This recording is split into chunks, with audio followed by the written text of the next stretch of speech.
This recipe today is for some sweet potato little silver dollars, they're called. The recipe itself only has a tiny bit of sugar, like 1 tablespoon, and only a tiny bit of flour. The bulk of it is actually mashed sweet potato.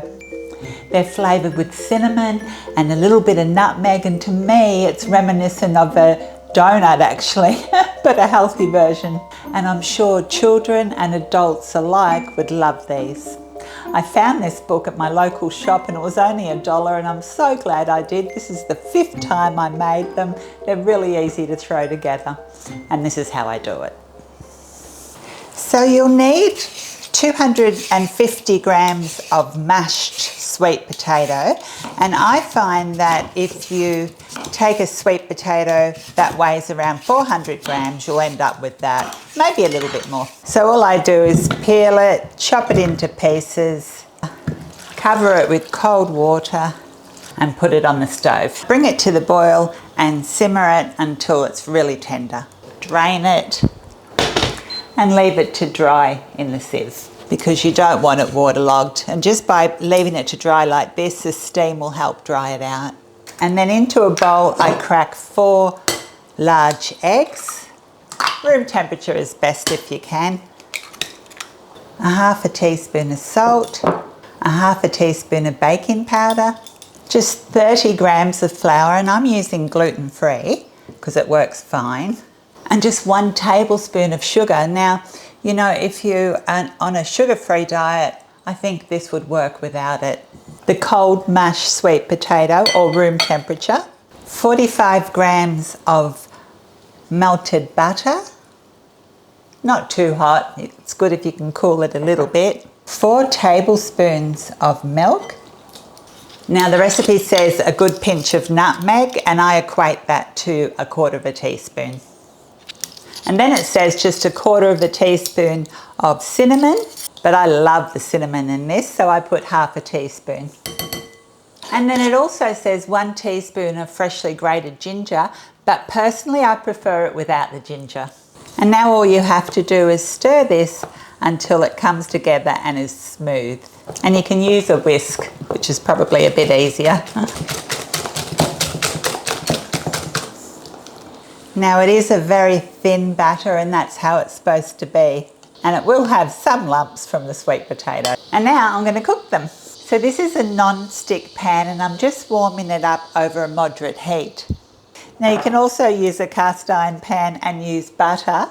I've made them a few times like that. Or you can use the non-stick pan and use oil, and just a neutral flavoured oil that I've got ready here, and a brush.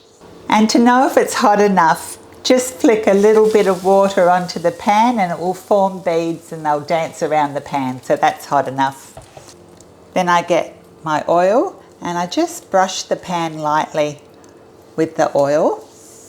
Now these are tiny and they're meant to be that way, so just take a tablespoon of mixture at a time.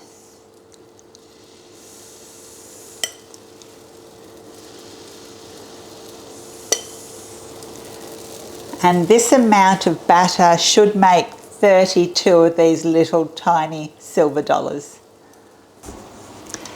Now that's been 2.5 minutes and little bubbles are on the surface, and I'll just flip them over. And they only need a minute the other side.